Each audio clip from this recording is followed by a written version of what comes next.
자, 이어서 뉴스프라임 플러스 시작하겠습니다. 자, 오늘은 부동산 시장의 이슈 정리해보는 시간이죠. 최문섭 서울부동산경제연구소장과 함께하겠습니다. 어서 오세요. 네, 안녕하세요. 네, 안녕하세요. 한국 부동산이 좀 살아나려고 하니까 네. 외국인들이 또 이렇게 들어온다고 하네요. 지금 외국인들의 매수세가 늘고 있다고 하는데 최근에 뭐 집값 바닥론 좀 있었죠. 그리고 네. 일부 수도권 아파트 단지들 집값이 좀 움직이고 있으니까 네. 외국인들이 많이 들어온다고요. 얼마나 좀 늘었을까요? 네, 지난해보다 그 외국인들이 지금 그 최근에 한 6개월 동안 한 30% 정도 늘었는데요. 30%요? 네, 예. 결국은 지금 한 그 3개월 동안 그 1,100명이 샀는데요. 그 네. 1,100명이 산 거 중에서 중국 사람이 거의 700명입니다. 예, 역시 그리고 무서운 네, 중국입니다. 중국인들이 한 네. 700명이 지금 부동산을 매입하고 있고요. 그다음에 미국에서 한 150명. 네. 그래서 지금 그 부동산 등기 정보에 의하면은 그 중국 사람들이 요즘 한국 부동산에 굉장히 관심이 많고 예. 뭐 거의 한 30% 내려갔을 때 이거 정말 좋은 기회다. 그렇게 해서 지금 마구 사들이고 있습니다. 우리가 예. 지금 이렇게 가만히 있을 때가 아니고 우리끼리는 뭐 사실 비싸다, 뭐 가격이 하락했다 이렇게 해서 망설이고 있는 사이에 중국 사람들이 지금 지난달에 700명이 사갔으니까 그 지난 3개월 전에도 한 500명, 네. 400명에서 500명, 700명까지 쭉 올라가고 있는 상황인데 지금 1년에 거의 한 10만 명 가까이가 지금 한국의 부동산을 사들이고 있는데 그 중에서 한 3개월 동안 상승세가 굉장히 많이 가파르게 지금 올라가고 있는 실정입니다. 네, 지금 화면에 외국인 국내 부동산 매수 현황에 관한 그래프가 나오고 있습니다. 네네. 전국적으로 1170, 우리 이제 상당히 이제 네. 올라가는 추세고요. 네네. 경기 지역, 서울 지역 따로 나오고 있는데 네. 다 전반적으로 지금 상승 흐름을 타고 있습니다. 그리고 두 번째 그래프도 있죠. 네. 국적별 비중이 나와 있는 그래프도 있는데 그것도 한번 보실까요? 역시나 아까 말씀하신 대로 네. 중국이 그렇죠. 65.9%. 중국이 예. 거의 뭐 65점이니까 한 70% 가까이 되는 거고요. 네. 그다음 미국이 13%, 캐나다가 5%, 베트남이 2%. 근데 중요한 거는 저는 중국 사람이 무섭거든요. 네. 중국에서는 진짜 그냥 무더기로 삽니다. 무더기로. 네. 결국은 부동산을 자세히 보지도 않고 한국 부동산을 사는 게 꿈인 것처럼 지금 중국 사람들이 그 활개를 치고 다닙니다. 지금 우리나라 사람들이 망설이고 있을 때 그 제주도도 잘 나갈 때는 중국에서 엄청나게 많이 사가지고 제주도 땅의 반이 중국 사람이라고 그러거든요. 네. 근데 지금 서울 수도권에 있는 부동산, 특히 아파트나 상가주택 같은 거를 요즘에 마구 사들이고 있습니다. 그러니까 우리는 그 남이 그 배 아픈 거 사실 배가 아프거든요. 그러나 네. 결국은 이것을 말려야 되는데 말릴 길이 없고 또 너무 무작위로 사다 보니까 지금 뭐 불법으로 사는 그 자금 조사를 정부에서 하고 있는데 네. 불법으로 그 사들이 가지고 들킨 사람에도 중국 사람이 한 500명 된다고 합니다. 네. 아니 네. 그러니까 지금 타이밍이 어떻게 좋은 매수 타이밍인지를 알고 들어오는 것도 참 신기하고 집값 바닥론을 쳤다. 이제 조금 집값이 반등하고 있다. 이 기회에 어떻게 외국인들의 매수세가 이제 상당히 늘고 있어요. 그중에서도 말씀하신 대로 지금 서울 지역이 상당히 두드러지고 있는데 네, 네, 어느 네. 정도일까요? 서울이 지난번에 한 그 건수 중에 예를 들어서 서울이 전체 그 1월 달하고 3월 달 사이에 거의 한 그 14%가 늘어났고요. 그 전체 매수인이 한 14만 명 중에서 그 결국은 중국 사람이 지금 그 한 100명 정도 넘게 산 것 같고요, 최근에. 예. 그다음에 100만 명 정도가 그 외국 사람이 그 한국 부동산을 사고 있는데 그 전체적인 그 매수 인구 중에서 한 14% 정도가 현재 물건을 사들이고 있고요. 그리고 예. 현재 그 사는 이유는 그렇습니다. 외국인한테는 뭐 LTV냐 뭐 그 CSR이냐 이런 그 부동산 규제를 받지 않고 네. 그리고 그 융자도 없이 뭐 현금 가지고 사면은 뭐 법적으로 문제가 없습니다. 근데 혹시 그 중국에서 업무용으로 사는 게 아니고 개인적으로 자금을 몰래 가져와서 그 투자 목적으로 산다는 거를 정부에서 조사하고 있고요. 그런데 네. 이제 현재 한 뭐 1,000건 그 700건 계약한 것 중에서 좀 수상하게 보여지는 게 한 500건 정도 그 누적된 게 있다고 합니다. 여기 대해서 조사를 하고 있는데 네. 조사를 해봤자 뭐 나올 건 별로 없는 것 같고요. 무조건 급매물이 나왔다가 사라지는 경우에는 중국 매수자가 가져갔다고 보시면 되겠습니다. 네. 그러니까 이제 불법적으로 이제 매매하는 경우도 이제 있을 수 있다라고 네, 네, 하셨는데 네, 네. 외국인이 우리나라 이제 부동산을 이제 매매할 때 네. 어떤 규제 같은 게 그렇게 심하게 없을까요? 지금 우리나라는 아직 그 부동산 한국 사람한테는 규제가 많은데요. 예. 외국인이 그 사들일 때는 기존에 뭐 그 무슨 LTV 그 융자 받아서 어떤 그 적용되는 것도 적용시키지 않고요. 네. 그다음에 그 CSR이라고 우리가 융자 외에 직장이 뭐 월 수입이 얼마 되느냐 이런 자금 추적도 외국인한테는 적용시키지 않기 때문에 네. 유일하죠. 그러니까 돈만 있으면 사는 거죠. 돈 많은 사람들은 그냥 네. 다 들어올 수가 있다는 그래서 거네요. 중국은 그 은행에 저금을 하지 않고 몰래 그 공짜로 돈으로 사는 그런 사례가 많아서 네. 사실 자금 조사에도 자금을 추적하기가 상당히 어렵다고 봅니다. 예. 그래서 우리가 지금 미국 사람들이 사는 뭐 13%는 별로 그 업무용으로 사는 것 같고요. 중국의 한 65%, 한 70% 가까이 되는 거는 제가 보기엔 거의 투자라고 보는 거죠. 그래서 중국에서는 그 부동산이 지금 하락하고 있지만 한국의 부동산을 사면 돈을 벌 수 있다 이런 소문이 돌면서 한국 사람들 상대로 부동산을 몰래 사들이는 그런 사례가 늘고 있고요.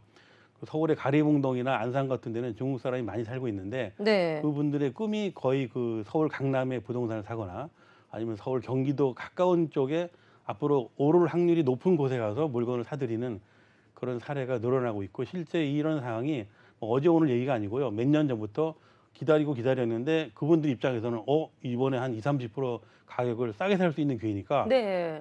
현금을 뭐 거의 숨겨놨던 현금을 무작정 끌어 모아가지고 가족끼리 사는 경우가 많고요.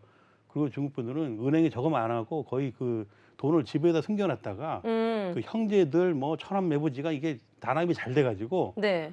그냥 막 그 사들이는 경우가 많습니다. 그리고 방송에서 제가 이런 얘기를 해도 되는지 모르겠는데 중국 분들이 예를 들어서 한국으로 넘어와서 한국의 남쪽에 있는 그 신랑하고 결혼을 하다가 적당한 시기에 이혼을 많이 한다고 합니다. 그래서 결국은 그 이자료라든가 아니면 자기 집을 받아내서 나머지 한국에 부동산을 사들이는 경우도 있고요. 그중에 또 굉장히 그 못된 그 부인들이 있어요. 돈을 왕창 그 신랑 돈을 몰래 챙겨놨다가 사라지는 경우도 있고요. 예. 결국은 우리가 중국을 거래를 많이 하면서도 이런 문화적인 면에서는 아직 한국 사람하고 맞대서 비슷한 성격이 아니기 때문에 이 부동산 부분에 네. 좀 보이지 않는 돈이 많이 흘러가고 있습니다. 네. 소장님의 개인적인 의견이기 때문에 네. 정확한 팩트는 아니라는 점 아, 네, 저는- 말씀을 드리고요. 네, 맞습니다. 자, 이렇게 이제 외국인들의 매수세가 상당히 늘고 있는데 우리 부동산 시장에는 그렇다면 어떤 영향을 좀 미치게 될까요? 일단 우리 부동산은 결국은 아직 외국인이 사들인다고 해서 우리가 움직이는 건 아니고요. 중요한 것은 그 보통 부동산을 이렇게 잘 안 팔리면 은행에 융자를 많이 받았을 경우 경매로 넘어가거든요. 근데 경매로 넘어가는 과정에서 그 가격이 이렇게 유찰이 되면 다운이 되면 결국은 그때 가서 사겠다고 하는 분들이 많이 늘어나고 있는데 그 사이에 그 부동산을 통해서 이제 외국인 상대로 판매하는 거죠. 그래서 네. 결국 부동산이 그 외국 사람들한테 싸게 팔 수 있는 기회가 돼버리는 시기가 돼버려요. 최근에요. 예. 그래서 경매 직전에 부동산을 가서 물건이 없어져서 가보면 외국인이 사간 거죠.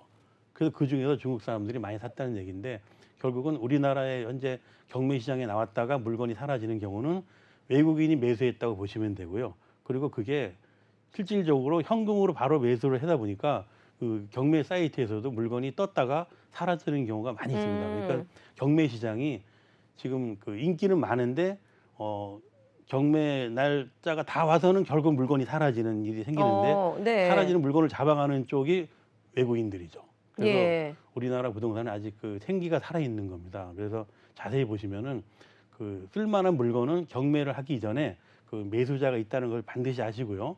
그 물건을 볼 줄 아는 그런 안목을 기르는 게 요즘에 한 네. 공부라고 하겠습니다. 그 외국인의 자금이 이제 많이 유입이 되면 네. 부동산 시장의 이제 가격도 좀 상승하지 않을까요? 좀 그런 우려도 이제 할 수 있을 것 네, 같은데요. 근데 외국인들은 그 한국 사람이나 거의 비슷하게 생각하면 됩니다. 외국인도 너무 약해가지고요.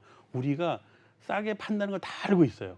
결국은 외국인들 보면은 변호사나 자기들이 알고 있는 그 고정 그 어떤 정보를 통해 가지고 네. 물건이 싸다 비싸다 시장성이 있다 없다를 한국 사람처럼 아주 자세히 알고 있거든요. 네. 그래서 물건을 외국인한테 뺏기는 꼴이 돼버려 가지고 결국 사실은 그 지금 거래 건수가 지난 3개월 동안 지금 계속 상승하고 있거든요. 네. 부동산 거래가 뭐 약 4천 건이 돼가고 있는데 결국은 지난 그 한 3개월 전에만 해도 거래가 되지 않을 거라고 많은 전문가들이 막 그 한국이 뭐 안 될 것처럼 그렇지만 지금은 경매 사이트도 점점 인기가 올라가고 있고 또 외국인들이 지금 이때 부동산을 살 수 있는 기회다 이렇게 네. 해서 지금 막 설치고 있는데 우리가 조심해야 될 것 같습니다. 네. 그러니까 외국인들이 사가기 전에 먼저 사고 싶은데 네. 돈이 없어서 쉽지가 않네요. 네네. 네. 자, 이번엔 다른 이야기 좀 이어가 보겠습니다. 앞서 잠깐 경매 시장 말씀을 하셨는데 네. 지금 시세보다 저렴하게 내 집 마련에 나설 수 있는 분양 시장 있죠. 네. 그리고 또 하나가 바로 경매 시장입니다. 네. 근데 두 시장이 좀 온도차가 있는 것 같아요.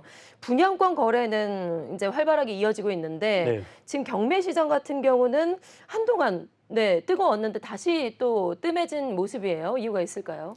일단 그 분양이 이렇습니다. 그 분양가 상한제가 있었는데 그 분양가 상한제를 풀어주면서 결국은 그 분양권을 매매하는 경우가 늘어나고 있습니다. 왜냐하면 그 분양을 받아놓고 나서 나중에 혹시 아파트값이 내리면 어떡할까 해서 그 분양을 받은 분들이 몰래 약간의 웃돈을 얹어서 파는 경우가 늘고 있고요. 예. 그리고 입주권도 매매가 되고 있어요. 최근에 입주권, 분양권이 매매된 사례가 한 30% 늘어난 그런 실정이고요.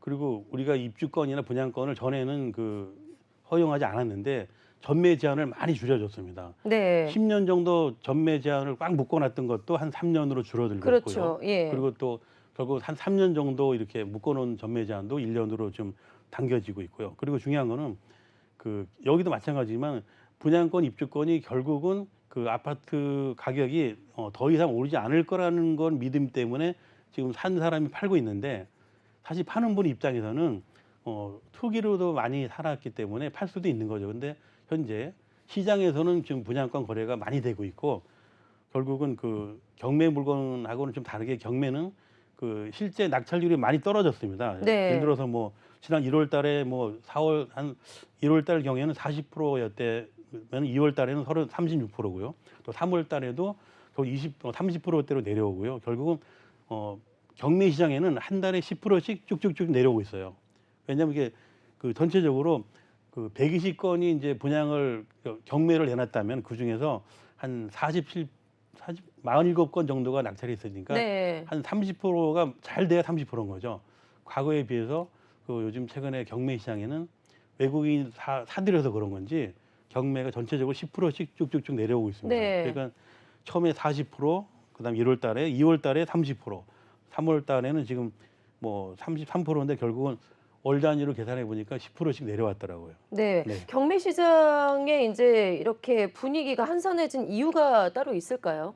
일단은 그 경매까지 나간 물건들이 그렇게 썩 좋은 건 아닙니다. 그러니까 음. 좋은 물건은 급매물로 인해 가지고 이제 내국인들한테도 많이 팔리고 또 중간에 또 괜찮은 물건은 외국인한테 팔리고요. 또 나머지 안 좋은 물건은 조금 더 경매가 그 유찰되도록 기다리는 거죠. 네. 경매가 한 번씩 유찰될 때마다 20%씩 가격이 다운됩니다. 다운되니까요. 뭐 안 될 때 10%도 다운시킬 수 있고 그래서 그 낙찰하기 전에 유찰을 기다리는 분들이 많기 때문에 지금 그 시들한 시장인데 결국은 경매 시장에도 이번 4월 달이 굉장히 중요한데요. 네. 그 3월 달까지만 해도 날도 춥고 또 결국은 뭐 모든 사람들이 많이 이축돼서 안 다녔는데 아무튼 지금 3월 달까지는 한 달에 10%씩 내려왔고 결국 경매 물건이 상태가 안 좋아서 제가 볼 때 인기가 없는 것 같고요. 또 4월 달에는 결국은 아직 며칠 남았기 때문에 한번 시장을 지켜봐야 될 것 같은데 감정가는 점점 그 낮아지고 있는 게 현실입니다. 결국은 경매 시장의 그 옛날 감정가가 현재 그 시장 눈높이로 봤을 때는 많이 높다고 보는 거죠. 그래서 가격이 좀 더 떨어진 가격으로 이게 감정이 됐을 경우는 경매가 많이 소진될 것으로 보고 있습니다. 네. 그 분양권 전매 제한 기간이 크게 완화된 점은 이제 호재로 부동산 시장에서 받아들이는데 네. 실거주가 발목을 잡을 것이다. 뭐 이런 얘기가 또 있더라고요. 실거주는 규제 완화가 되진 않았죠. 실거주도 사실은 뭐 그 10년 동안 실거주를 해야만 되는 경우도 있었고요. 예. 또 뭐 3년 정도 실거주 해야 될 것도 있었고요. 근데 결국은 이것도 많이 내려주고 있습니다. 현재 결정된 건 아니지만 실거주를 뭐 3년에서 1년으로 당길 수도 있고요. 네, 결국은 실거주도 지금 정부에서 많이 그 풀어줄 수 있는 그런 네. 그 여지가 남아 있고요. 그에 대한 논의도 좀 진행 중이다. 네, 그리고 예. 또 소유권 이전도 전매 제한도 이제 허용시켜주게 되면 결국은 거래는 많이 우리가 보이지 않게요. 경기는 많이 풀어져서 아파트까지 올라가지 않았지만 지금 그 2월 달, 3월 달 중에 거래가 많이 됐습니다. 네. 물론 전체적으로 부동산 경기와 관계없이 요즘에 거래가 많이 되는 거는 뭐 물려주고 증여해 주는 거, 그다음에 상속을 해주는 경우도 있고요. 금액이 내려졌을 때는 그 낮은 금액으로 상속하거나 증여하게 되면 세금이 그만큼 절약되기 때문에 많은 분들이 지금 거래를 하고 있고요. 현재로서는 그 전매 제한 그리고 결국 거주 제한 모든 것이 아마 분양가 상한제도 그렇고 한 3가지 정도를 더 완화시켜서 풀어줄 수 있는 확률이 높고요. 그리고 이거를 기다리는 그 수요자가 4월 달은 굉장히 많습니다. 그러니까 네. 올 4월 달에는 아파트 값이 반등하느냐 아니면 이 상태로 계속 쭉 몇 달 더 가느냐 이 기준이 제가 볼 때는 앞으로 한 보름 정도 있으면 굉장히 느낌이 올 것 같습니다. 네. 4월에 부동산 시장을 눈여겨보시면 좋을 네. 것 같습니다. 네. 자, 다음 이슈로 넘어가 보도록 하죠. 투자용 뜨는 부동산에 대해서 이번엔 좀 알아볼 텐데요. 최근에 한옥집을 수리해서 카페로 개조한 곳들이 상당히 좀 많이 늘었습니다. 우리 주변에서도 많이 볼 수가 있는데 네. 공사비가 저렴해서 가성비가 상당히 좋다고 해요. 한옥에서만 느낄 수 있는 고즈넉한 분위기와 그런 정취를 또 느낄 수가 있기 때문에 많은 소비자들한테 더욱더 이제 사랑받는 그런 카페가 될 것 같은데 네. 오늘은 소개해 주실 곳이 어딘지. 네. 네, 오늘 그 한옥은 그냥 제가 최근에 모든 분들이 가성비 그러거든요. 그 가성비 중에서 이제 뭐 그 강원도 홍천에서 있었던 일인데요. 어떤 젊은 그 총각이죠. 젊은 총각이 자기가 장가가기 전에 저 집을 한 5, 6년 전에 10년 됐네. 10년 전에 저걸 2천만 원으로 지었어요. 지금 화면에 나오는 저 집인가요? 예, 저 네. 집을 그 지으려고 아버지한테 이제 허락을 받으니까 아버지가 이 시골 구석에 살면서 뭐하러 한옥을 짓느냐 그랬는데 결국 아버지가 남의 그 상가집에 그 일보러 가신 날 이 아들이 자기 마당을 파가지고 그 한옥을 지었는데 저게 말만 네. 한옥이지 약간 개량 한옥입니다. 근데 네. 5, 6년 전에 2천만 원의 그렇죠. 매입이요. 그러니까 2천만 원이니까 어떻게 보면 큰 돈인데 그 네. 아들한테는 뭐 그 당시에 서울 가서 취직해서 뭐 어영병 그 놀다가 오는 것보다는 차라리 네. 장사나 하겠다고 지었는데 제가 2천만 원 주고 지었다고 해서 너무 놀랐습니다. 어. 그러니까 어떻게 2천만 원 들여야 했냐 그러니까 저 집을 자재를 자기가 사다가 자기가 직접 지은 거예요. 네. 그리고 그때부터 카페를 했는데 최근에 대박이 났죠. 그래서 장사도 잘 되고 중요한 거는 저 집 자체가 저 밑에 거리에서 많이 올라옵니다. 이게 산 정상에 있어요. 저희 위치가 아까 강원도 홍천입니다. 강원도 홍천. 네, 강원도 네. 홍천의 무궁화 마을이라고 그 무궁화 동산이죠. 홍천군에서 네. 무궁화 동산이라고 아주 이쁘게 꾸며놨어요. 그러니까 저 카페에서 내려다보면 무궁화 동산이 한 그 10만 평이 그대로 내려다 보이거든요. 뷰도 상당히 그렇죠. 좋겠네요. 그러니까 홍천군에서 저 집을 위해서 마치 무궁화 동산을 만든 것처럼 돼버렸어요. 그래서 네. 굉장히 운이 좋은 사나이인데 결국은 저 집을 짓고 나서 장가도 가고 애도 낳고 결국은 가족끼리 화목하게 사는데 제가 가서 보고 놀랐습니다. 중요한 거는 요즘 시대에는 저런 카페가 정말 떠야 되는구나. 그리고 중요한 거는 주인이 홍천 사람이고 자기가 거기 살면서 이미 그 삶이 뭔지를 깨닫고 아는 사람인데 그냥 우리가 흔해 빠진 한옥이지만 저 집은 실속이 있고 단돈 2천만 원으로 아들이 성공했잖아요. 그러니까 부모님이 이제 와서 야 우리 아들 최고다. 정말 넌 전국 노래자랑 가서 1등하는 사람보다 훨씬 낫다. 그러니까 아들이 엄청 좀 신났습니다. 그리고 저도 가서 네. 그 차를 한 잔 마셔보니까 이분은 내가 알려줘야 되겠다. 요즘 살기 어렵다는데 이분처럼 이렇게 앞을 멀리 내다보고 그리고 지금 저거 한옥을 지으려면 제가 봐도 아마 1억 원 들어갈 것 같아요. 그러니까 벌써 네. 공사비로 8천만 원 벌었죠. 또 장사 잘 되죠. 그리고 땅도 뭐 저 아버지 땅 한 10,000평 중에서 한 1,000평밖에 안 가졌는데 아버지는 저 9,000평은 뒷산에 써먹을 수도 없는 산이고 저거 아주 그 1,000평짜리 안 주려고 그랬는데 이제는 어쩔 수 없이 아들한테 뺏긴 거죠. 결국은 아들 입장에서는 그 한옥 지어가지고 팔자를 고치고 또 거꾸로 지금 부모님이 저기서 마당 쓸면서 잘 지내고 있습니다. 우리는 저런 사람들을 상당히 좋아합니다. 그리고 사실 존경할 점이 많더라고요. 그냥 하루도 쉬지 않고 일을 하고 있어요. 제가 네. 같은 날이 일요일인데도 손님들이 자기 집 찾아와서 이렇게 실망할까 봐 일요일 날도 장사를 하고 있더라고요. 그래서 훌륭한 사례, 가성비가 아주 100점인 그런 카페. 네. 여러분도 한번 보시고 그 배울 점이 많으니까 한번 연구해 보시면 좋겠어요. 그리고 화면으로 보니까 네. 대지가 상당히 넓은가 봐요. 예. 실제는 곳곳에서 지금 찍은 사진들이 나오고 있는데 뷰가 다 다릅니다. 저게 그 비탈진 땅은 원래 땅이 더 커 보입니다. 이게 그러니까 한 네. 1,000평 안 되는 땅인데 결국은 집 전체가 그 뭐 산속에 있는 뭐 요즘에 나는 자연이다 이런 데 집보다 차라리 저렇게 그 큰 길에서 건물이 보여요. 제가 저 산 위에다가 무슨 이상한 노란 우산을 걸어놨길래 제가 그 우산 보고 찾아갔는데 결국은 그 처음부터 저 집은 그냥 한옥이지만 카페로 태어난 거죠. 저게 지금 건물이 몇 동짜리인 거예요? 지금 보여지는 건물마다 지금 다 다른 것 같아요. 이거는 다른 데 있는 건데요. 이 한옥은 이제 팔려고 매매로 나온 겁니다. 아, 네, 네. 이 집은 아까 처음에 지금 말씀하신 그 네, 개조한 카페가 아니라 그렇죠. 요거는 지금 한옥형으로 이제 매물로 나온 카페. 네, 아까 조금 전 예. 사진 나온 집은 네. 그 저기 강원도 원주에 있는 거였고 요거는 저 홍천에 있는 한옥이고요. 네. 요건 홍천에 요거 한옥인데 이제 처음에 예, 2천만 말씀하셨던. 원짜리 2천만 네. 원짜리 한옥이에요, 저거는요.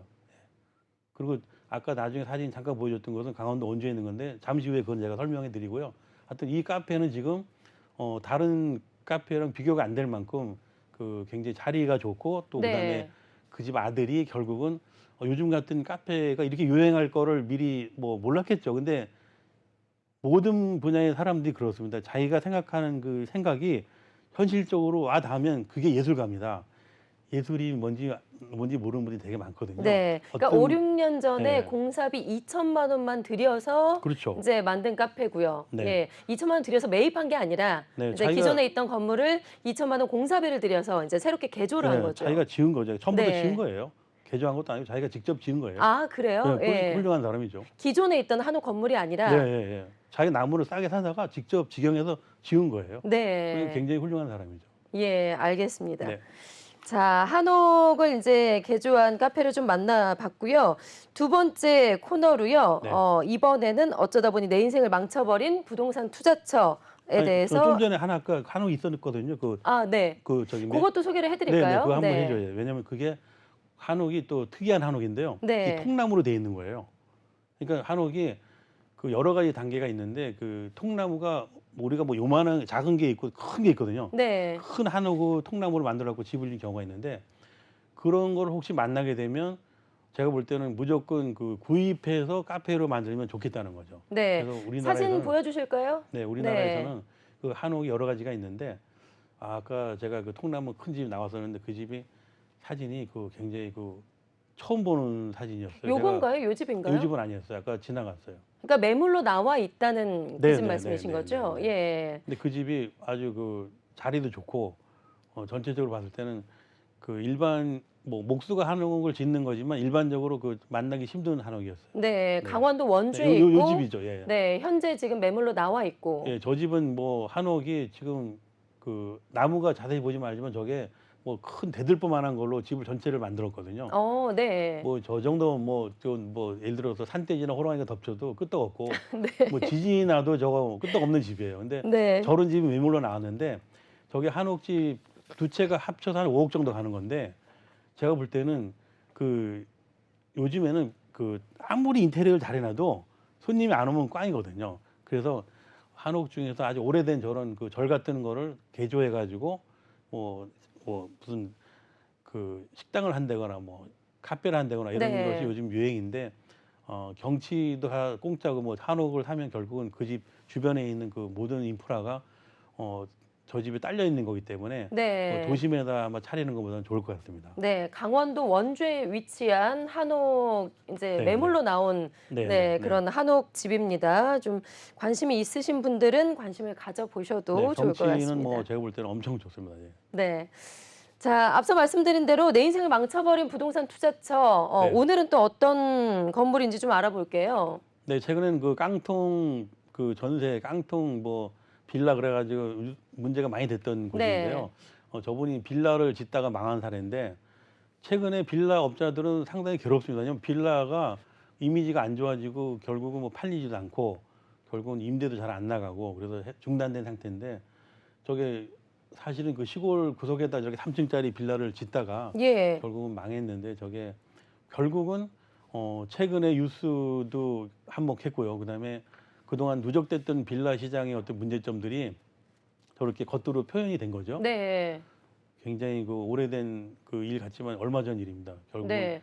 아니 그래도 이제 큰 길가에 위치해 있기 때문에 네. 예, 많이 이제 구석에 들어가 있거나 그러지 않은 상황이고 입지도 괜찮은 것 같은데 공사가 중단이 됐네요. 네, 결국은 그 빌라는 원래 그 분양을 후분양을 하려면 돈이 많이 들어가야 되거든요. 그러니까 중간에 그 집을 지을 때쯤 돼서 분양이 돼야 되는데 네. 그 빌라는 뭐 요즘에 오르지 않고 전세만 들어가는 집이었는데 또 전세금을 띄고 하다 보니까 결국은 지금 사람들이 돌아선 거죠, 마음이. 그래서 빌라를 짓는 분들도 어렵고 또 빌라를 사시는 분들도 시장이 없어졌다고 보시면 됩니다. 그러니까 빌라는 뭐 짓는 분이 돈이 많은 분은 빌라를 지어서 나중에 후분양으로 이렇게 뭐 집을 팔 수가 있는데 지금 저렇게 골조만 내린 상태에서 돈이 떨어지면 결국은 더 이상 발전이 없는 거죠. 그래서 네.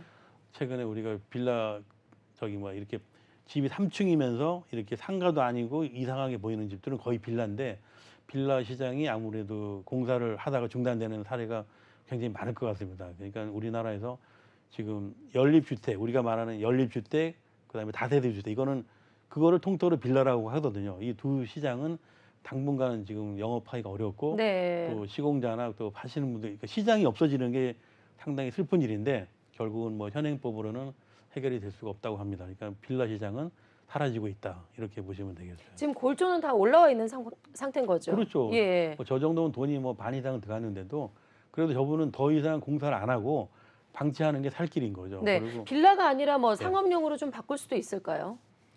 근데 법이라는 게 그 빌라를 했을 때는 중간에 벽을 이렇게 콘크리트로 막게 되거든요. 네. 그럼 그 벽을 없애버리면 상가가 되는데 처음부터 이렇게 지금 그 기둥이 앞에 네 개가 쭉 있잖아요. 네. 그런 기둥이 많은 데는 상가로 만들기가 되게 어렵습니다. 그러니까 저 집은 나중에 경기가 좋아지면 뭐 형제끼리 뭐 1, 2, 3층 따로따로 사는 집으로 만들거나 네. 그냥 가족끼리 별장으로 써야 되지 이제 영업용 목적으로는 상당히 어렵습니다. 어, 그래서 우리나라 지금 빌라 시장은 결국 이렇게 산골짜기 만들었을 때에는 그냥 별장으로 쓰는 방법이 제일 좋고요.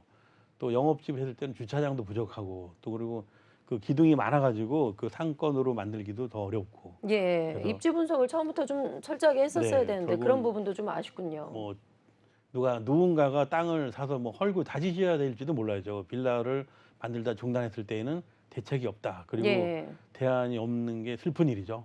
사실은 네. 저 부동산에 대해서는 뭐 헐고 다시 짓는 게 제 입장에서 좋을 것 같습니다. 알겠습니다. 네. 자, 내 인생을 망한 거 말고 이제 내 인생을 살릴 수 있는 인테리어 꿀팁. 네. 저희가 이제 마지막 코너로 항상 전해드리죠. 네. 예. 오늘은 또 어떤 게 있을까요? 오늘은 아까 계속 한옥 얘기를 하다 보니까요. 제가 결국은 한옥집을 그 예전에 한옥집을 현대식으로 주택으로 만드는 분이 많이 있거든요. 네. 그래서 그 옛날 한옥집들은 이 석가래가 많이 보이거든 눈에. 그 석가래가 보이는데 그 기존에 있는 집들은 천정이 그 합판으로 돼 있기 때문에 뜯기 전에는 잘 모르거든요. 석가래가 그 천장 위에 있는 그렇죠. 그 나무 같은 걸 네, 아까 사진에 말씀하시는 보이는 거죠? 것처럼 네, 지금 저렇게 사진에 나오네요. 그 천정의 나무가 그 뜯어내면 저렇게 석가래가 보이는 거죠. 그래서 네. 저 석가래를 그 아주 강력한 페퍼로 그 껍질을 벗겨내는 거예요. 네. 뭐 칼로 벗겨낼 수도 있고 또 요즘엔 공구가 다양하게 많이 나오거든요. 그게 작은 덩으로 이제 나무를 벗겨낸 다음에 기존 옛날 원래 나무가 있는 데까지 벗겨내고요. 그다음에 하얗게 보이는 부분을 그 우리가 타일 붙이는 백시멘트라고 있어요.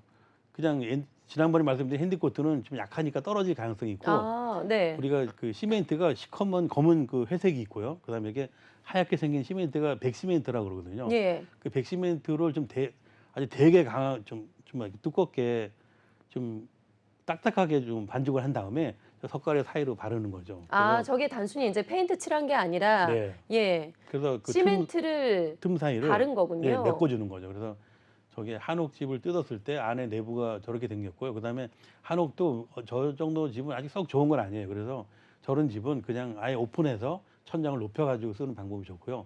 그리고 벽은 그 저 그림처럼 옛날에 있는 창문을 다 살리면 결국은 집 자체가 단열이나 이런 게 잘 안 되거든요.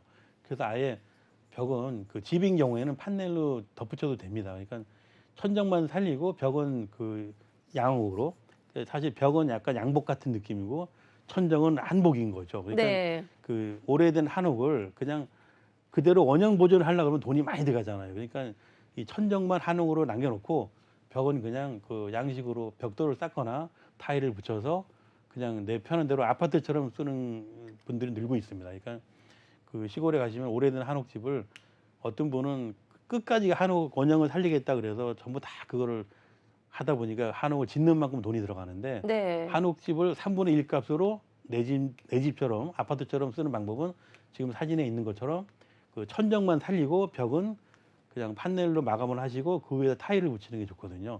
그래서 오늘은 한옥집을 개조할 때 천정만 살리고 벽은 그냥 그 아파트처럼 만드시는 게 좋고요. 그다음에 바닥 난방은 요즘에 그 기름 보일러나 가스 보일러를 하되 이 목재로 된 그 보일러가 겸용이 있습니다. 예. 벽난로와 그 난방을 겸용을 할 수 있는 그런 음. 아주 획기적인 게 나왔기 때문에 그 가스나 기름이 많이 들어가니까 결국은 벽난로를 하나 놓으시고 거기다가 그 방바닥을 난방을 할 수 있는 그런 겸용 보일러가 있거든요. 그 벽난로와 그 보일러를 겸할 수 있는 그런 시공을 하시게 되면 연료비를 반으로 줄일 수가 있습니다. 네. 그러니까 인테리어 효과인 거잖아요. 저렇게 네, 이제 네. 한옥을 이용하고 네. 벽지는 이제 기존의 아파트 같은 스타일로 하면은 네. 한옥과 과거에 이제 우리 현대식과 네. 합쳐져서 이제 퓨전의 느낌을 좀 살릴 수가 있는 거죠. 네, 네. 예. 그러니까 그리고 외부에서는 힘들고요. 그 네. 내부에서는 한옥처럼 보이고요. 외부에서는 벽돌로 쌓는 경우도 있어요. 네. 그러니까 제가 말씀드린 거는 한옥집을 옛날 한옥집으로 살리려고 그러면 돈이 짓는 것만큼 들어가니까 음. 한 3분의 1 가격으로 할 수 있는 방법은 결국은 벽은 벽돌로 쌓으시고 네. 판넬로 쌓든가 그리고 지붕만 살리자는 거죠. 지붕을 살려야만 결국은 천정이 높아지거든요. 천정이 높아야 나중에 뭐 식당을 하든 가정집으로 쓰든 그 활용도가 높아지거든요. 네. 그래서 결국은 개량 한옥이라고 볼 수 있거든요. 그렇죠. 우리가 여러 가지 그 한복을 보면 정상적인 한복은 그 입고 다니기가 굉장히 불편하거든요. 근데 개량 한복은 사실은 작업복처럼 열심히 입고 다니고 세탁도 잘 되고 그렇거든요. 그러니까 이 한옥집도 개량 한옥이 앞으로 많이 히트칠 거다. 저는 그런 네. 시장을 보고 분위기도 있습니다. 좀 색달라질 수 있고요. 네, 네, 예. 네. 알겠습니다. 자, 오늘 이렇게 내 인생을 살릴 수 있는 리모델링 꿀팁까지 함께 알아봤습니다. 지금까지 최문섭 서울부동산경제연구소장과 함께 이야기를 나눠봤습니다. 오늘 말씀 고맙습니다.